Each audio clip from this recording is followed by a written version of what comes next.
হত্যা করার পরেও জান্নাতের মধ্যে গেছে। একজন আল্লাহর বান্দা এলাকার মধ্যে যুবক, বড় সন্ত্রাস, বড় পিস্তুল আলা এলাকার মধ্যে থাকে না, সব এলাকার মধ্যে থাকে। হঠাৎ করে যুবকের মধ্যে একদিন পরিবর্তন আসলো। যুবক মনে মনে চিন্তা করে, আমি যে মানুষকে হত্যা করি, আমি যে মানুষকে খুন করি, আমারও তো একদিন মরণ হয়ে যাবে।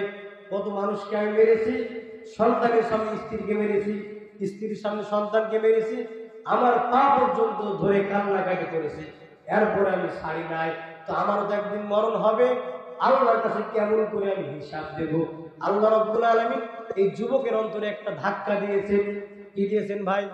আল্লাহ তাআলা যুবকের অন্তরে একটা ধাক্কা দিয়েছেন। এই যুবক তারপরে মনে মনে সিদ্ধান্ত নিল, আজকে থেকে আমি মানুষ খুন করব না, আজকে থেকে আর আমি চাঁদা তুলব না, আমি আগামীকাল থেকে আমি ভালো হয়ে যাব। এরপরে যখন ফজরে আযান দিল, যুবকের মনে ভয় আরো বেড়ে গেল। ফজরের মধ্যে শোনে ইন্না লিল্লাহি ওয়া ইন্না ইলাইহি রাজিউন, এই কল্যাণপুরের মধ্যে অমুক বান্দা নাই, হয় কি হয় না? আজকে দেখুন আব্বা ভাইয়েরা, আমার আপনার জীবনের কোনো গ্যারান্টি নাই। আজকে এই মসজিদে ইন্না লিল্লাহর আওয়াজ, কালকে আরেকটা মসজিদে ইন্না লিল্লাহর আওয়াজ। আজকে কল্যাণপুরে একজন মারা যায়, কালকে ভবানীপুরে মারা যায়। এমন করে একদিন এমন সময় চলে আসবে, আমরা এখানে যারা বসে আছি, আমাদের নামে একদিন মাইকের বাজনা বাজবে। কথা বলেন, আল্লাহ রাব্বুল আলামিন দুনিয়াতে কাউকে থাকতে দেবেন না। এজন্য যুবকের অন্তরে যখন এই চিন্তা চলে আসলো, যুবক ফজরে আযান শুনলো। আযান শোনার পরে যুবক ওযু করে ভালো করে গোসল করে মসজিদের মধ্যে চলে গেল। মসজিদের মধ্যে যখন যুবক গেল, ইমাম সাহেব তো জানে এলাকার বড় সন্ত্রাস। কথা বলেন, ঠিক না বেটি? ইমাম সাহেব তো জানে এলাকার বড় সন্ত্রাস। ইমাম সাহেব ভয় পেয়ে গেল, না জানি কেন আসছে এখানে। যখন ইমাম সাহেবের কাছে গেল, ইমাম সাহেব থরথর করে কাঁপতে লাগলো। তখন যুবক বললে, হুজুর, আমি আজকে মানুষ মারার জন্য আসি নাই, আমার অন্তরে বড় ভয়, আমি আর এই অপরাধের জগতে আমি থাকতে চাই না। কথা বলছেন কেন? কথা বলেন না ভাই। আমি আর এই জগতে থাকবো না, আমার অন্তরে বড় ভয়। হুজুরকে বললেন ইমাম সাহেব, হুজুর, আমাকে তওবা করায় দেন, আমাকে কালেমা পড়ায় দেন, আমি ভালো হব।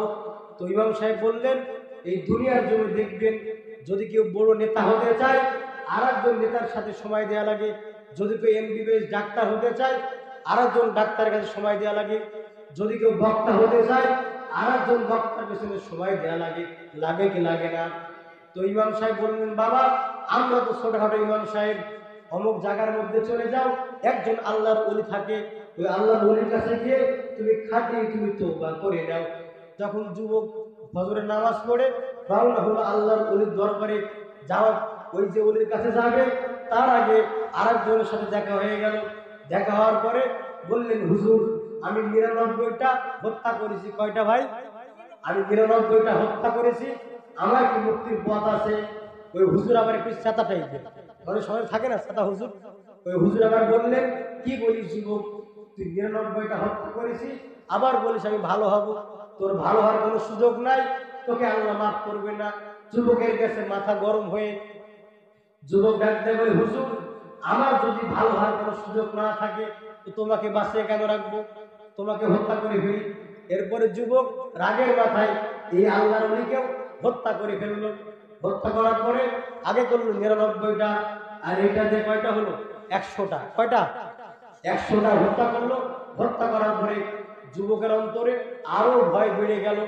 যুবক তখন চিন্তা করে, আল্লাহকে আমাকে মাফ করবে, আমি যে তাকে হত্যা করলাম, আমারও তো একদিন হিসাব হবে আল্লাহর দরবারে, আমাকে একদিন যাওয়া লাগবে। কথা বলে, লাগবে কি লাগবে না? আল্লাহর দরবারে যাওয়া লাগবে, আমি কেমন করে তওবা করব?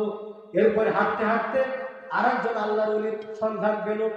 এরপরে যুবক মনের মধ্যে এমন নিয়ত করলো, বলল, আল্লাহ রাব্বুল আলামিন, আমি আর গুনাহ করব না, ১০০টা হত্যা করে ফেললাম, তুমি আমাকে মাফ করে দাও। ভালো করে শুনবেন এলাকার আব্বা ভাইয়েরা, এলাকার মা বোনেরা, ভালো করে শুনবেন। ১০০টা হত্যা করার পরেও যদি বান্দা জান্নাতে যেতে পারে, আমরা যেখানে আছি, আমরা কাউকে হত্যা করেছি নাকি? আমরা কাউকে হত্যা করি নাই, আমরা কারো ক্ষতি করি নাই। হয়তো দুয়ে চলতে গেলে গুনাহ হয়ে যায়। এজন্য শয়তান আমাদেরকে বারবার ধোঁকা দিতে থাকে, নামাজ পড়া যাবে না, আল্লাহ তোমাকে মাফ করবে না। এজন্য এই যুবক যখন তার মনের মধ্যে আল্লাহর ভয় প্রকম্পিত হয়ে যখন আল্লাহর ওলির দরবারে যাবে, যাওয়ার পরে প্রতিমধ্যেই যুবকের মরণ হয়ে গেল। কি হয়ে গেল ভাই? যুবকের মরণ হয়ে গেল।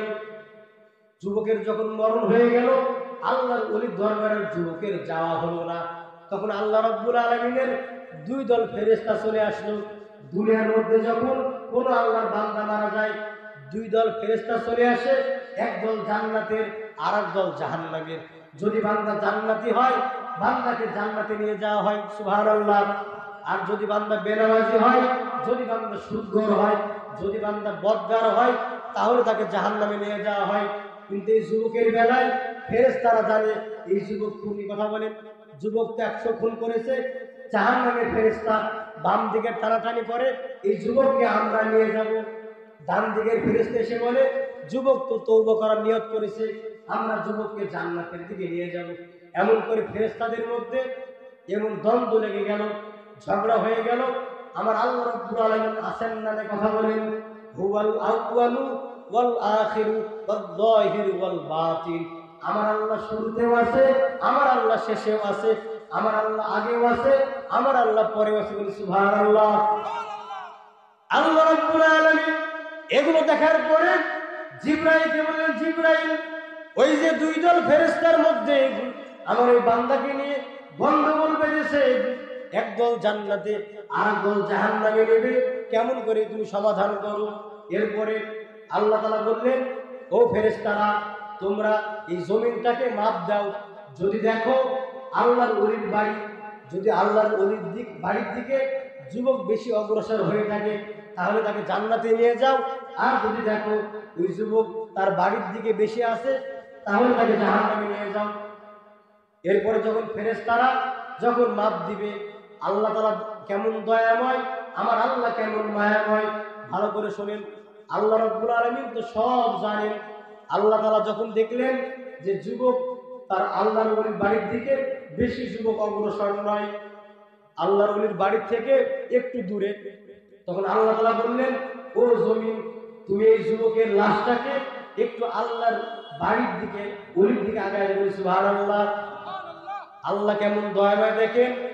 যুবকটা কিন্তু হিসাবে জাহান্নামে যায়। কথা বলেন, তার কারণ ফেরেশতাদের হিসাব হলো, ফেরেশতারা মাপ দিয়ে দেখবে, যদি আল্লাহর ওলির বাড়ির দিকে বেশি থাকে তাহলে জান্নাতে, আর যদি তার বাড়ির দিকে থাকে তাহলে জাহান্নামে। কিন্তু জমিনটা আল্লাহর ওলির বাড়ির দিকে সংকীর্ণ।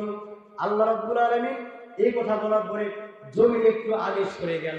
তখন জিবরাইল আমিন ওখানে গেলেন, যাওয়ার পরে যখন ফেরেশতারা মাপ দিল, মাপ দেওয়ার পরে দেখলো যুবক আল্লাহর ওলির বাড়ির দিকে বেশি অগ্রসর হয়েছে। সুবহানাল্লাহ। এবার চিন্তা করো মুসলমান, যুবক কিন্তু আল্লাহর ওলির বাড়ির দিকে বেশি ছিল না। ছিল? কথা বলেন, আল্লাহর ওলির দিকে বাড়ির দিকে ছিল না। আল্লাহ রাব্বুল আলামিন, আমার আল্লাহ তাআলা চান না দুনিয়ার কোন মানুষকে জাহান্নামে দিবে। আমার আল্লাহ রাব্বুল আলামিন দুনিয়ার সমস্ত মানুষকে বানিয়েছেন জান্নাত দেওয়ার জন্য। বলি সুবহানাল্লাহ। এজন্য মুসলমান, এই যুবক 100 হত্যা করার পরেও খাঁটি তওবা করার দ্বারা, তাওবায়ে নাসুহা করার দ্বারা, আল্লাহ রাব্বুল আলামিনের দয়ার দ্বারা তাকে মাফ করে দিয়ে জান্নাত দিল। সুবহানাল্লাহ। তাহলে চিন্তা করেন, আমার এই প্যান্ডেলে, আমার মা বোনদের প্যান্ডেলে এমনও কোনো যুবক ভাই, এমনও কোনো আব্বা ভাই আছেন নাকি একটা খুন করেছেন? কেউ আছেন? হাত তোলেন তো। একটা খুন তো দূরে থাক, হয়তো অনেকে সুদও খান না, ঘুষও খান না, দুনিয়ায় চলতে গেলে গুনাহ হয়ে যায়। কথা বলেন, গুনাহ হয়ে যায়। কিন্তু আপনার এই গুনাহ দ্বারা আপনি গুনাহ নিয়ে বসে থাকবেন না। সকালে গুনাহ হয়ে গেলে বিকালে তওবা করে নেবেন, বিকেলে গুনাহ হয়ে গেলে একটুবার তওবা করে নেবেন। তার কারণ আল্লাহ রাব্বুল আলামিন কোরআনুল কারীমের মধ্যে বলেন, ফাইযা জা আজালুহুম লা ইস্তাখিরুনা সাআতাও ওয়া লা ইস্তাকদিমুন। এই দুনিয়ার মধ্যে আমি আল্লাহ রাব্বুল আলামিন যত বান্দা বান্দি বানিয়েছি, যত মানুষ বানিয়েছি, প্রত্যেকের একটা হায়াতের সীমানা আছে। আজকে আমাদের সমাজের মধ্যে অনেক মানুষ আমরা বলি, আমার বাবা মারা গেছে অ্যাক্সিডেন্ট করে, আমার বাবা মারা গেছে অমুক জায়গায় না গেলে মারা যাইতো না, বলে কি বলে না? আসলে সবগুলো ভুল কথা। বান্দার যখন মরণের সময় চলে আসবে, লা ইস্তাখিরুনা সাআতাও ওয়া লা ইস্তাকদিমুন, 1 সেকেন্ড আগেও হবে না, 1 সেকেন্ড পরেও হবে না।